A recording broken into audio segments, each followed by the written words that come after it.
4 కోట్ల ప్రజల ముందు ఇవాళ ఆ ప్రజలకు నాయకత్వం వహించే నాయకుడిగా అక్కడ కూర్చున్న వ్యక్తికి తప్పకుండా నిజాయితీ ఉంటే, నైతికత ఉంటే వెంటనే అయితే రేవంత్ రెడ్డి గారు స్వచ్ఛందంగా తప్పుకోవాలి, లేదా కాంగ్రెస్ పార్టీ పెద్దలు స్పందించి తప్పకుండా వెంటనే వారిని రాజీనామా చేయించి నిష్పక్షపాతంగా విచారణ జరగడానికి సహకరించాలని మేము కూడా డిమాండ్ చేస్తూ ఉన్నాం.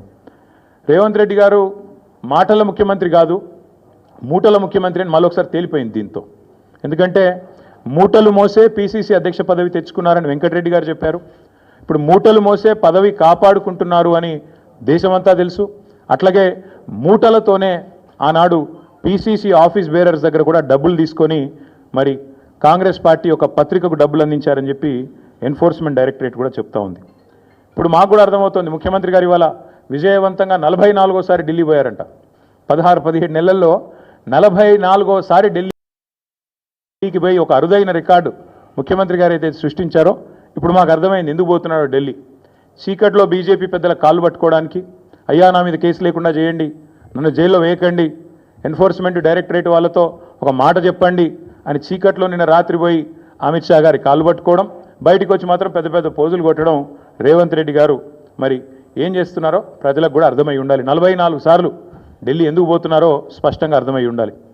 ఒక్క ఇటుక పేర్చకుండా, ఒక్క కొత్త ప్రాజెక్టు కట్టకుండా, ఒక్క సంక్షేమ పథకం అమలు చేయకుండా, ఒక్క గ్యారంటీ ఇచ్చిన ఒక్క గ్యారంటీ అమలు చేయకుండా తెలంగాణలో 1,80,000 కోట్ల అప్పు, ఆ డబ్బులు ఎక్కడ పోతున్నాయో ఇప్పుడన్నా మరి తెలంగాణ ప్రజలకు అర్థమవుతుందని నేను అనుకుంటా ఉన్నా.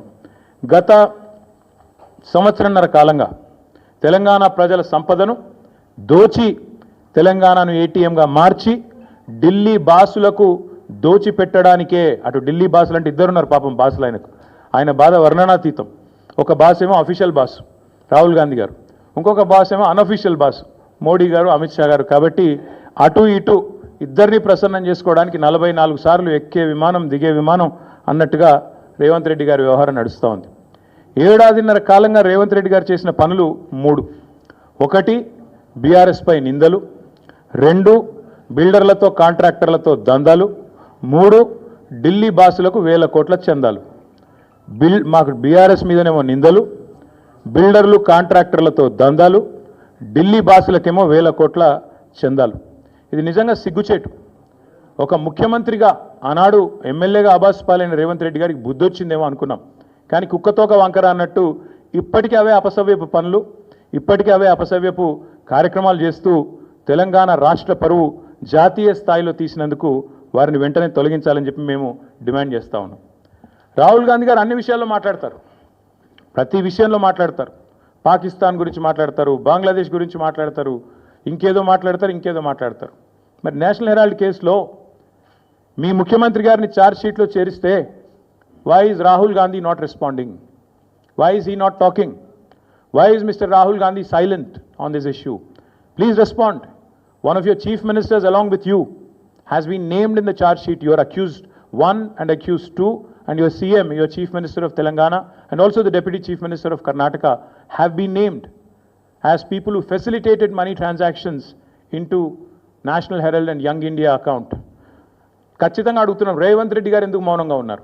మాకు అనుమానం ఎప్పుడు వచ్చిందంటే ఈయన జపాన్ పర్యటన అని చెప్పి ఇక్కడికి వెళ్ళి తప్పించుకపోయినప్పుడు అనుమానం వచ్చింది మాకు. ఆ రోజు జపాన్ అని చెప్పి జపాన్లో ఎవరో ఈయన పిలిచినట్టు ఉరికిండు. చూస్తే కరెక్ట్గా అప్పుడే ఈడీలో A1 A2గా రాహుల్ గాంధీ గారిని, సోనియా గాంధీ గారిని పెట్టారు. దేశంలో ఉన్న కాంగ్రెస్ నాయకులు అందరూ స్పందించారు. కానీ రేవంత్ రెడ్డి గారు ఈ రోజు వరకు ఒక్కసారి కూడా నోరు విప్పలేదు. ఆ రోజు ఎందుకు అనుకున్న వాళ్ళకి ఇవాళ సమాధానం దొరికిందని నేను అనుకుంటా ఉన్నా. ఎందుకంటే రేవంత్ రెడ్డి గారికి తెలుసు ఈ కేసులో ఆయన కూడా ఉన్నాడు, సహజంగానే ప్రభుత్వంలో ఉన్నాడు కాబట్టి ఇంటెలిజెన్స్ వ్యవస్థ ఉంటుంది కాబట్టి ఆయనకు సమాచారం ఉంది ఈ కేసులో మీరు కూడా ఉండబోతున్నారు అని చెబితే అప్పటి నుంచి ఇప్పటి వరకు నోరు తెరవలేదు.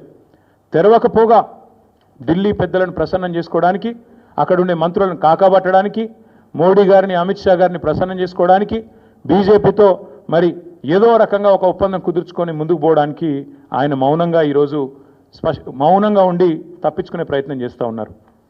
ఇవాళ మేము తెలంగాణ ప్రజల తరపున ప్రధాన ప్రతిపక్షంగా, అదేవిధంగా భారత రాష్ట్ర సమితిగా ఈ ఉద్యమానికి, ఈ రాష్ట్రానికి నాయకత్వం వహించిన కేసీఆర్ గారి తరపున మేము అడుగుతా ఉన్నాం. ఖచ్చితంగా రేవంత్ రెడ్డి